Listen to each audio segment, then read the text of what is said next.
dampak ke depannya lagi. Ini akan kita Itu yang akan kita elaborasi nanti bersama dengan para narasumber. Kami harap Anda tetap bersama kami hingga pukul 9.30 waktu Indonesia Barat. Namun seperti biasa untuk permulaan jumpa kita kali ini kami sajikan ragam peristiwa terlebih dahulu.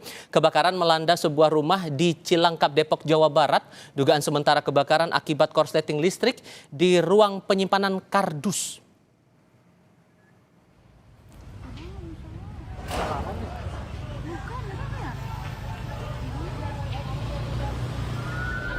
Api membumbung tinggi hingga membakar sebuah rumah yang dijadikan gudang penyimpanan kardus di Cilangkap, Depok.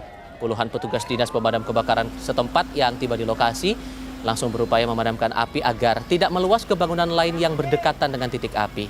Penyebab kebakaran diduga akibat korsleting listrik dari gudang penyimpanan kardus di bangunan rumah. Api berhasil padam sekitar 1 jam kemudian.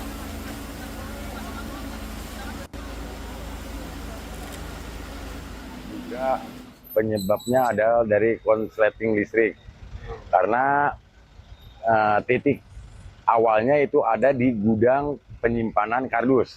Penghuninya kita evakuasi, bahkan kendaraan 3 unit kendaraan bermotor kita amankan, 1 unit kendaraan mobil kita amankan.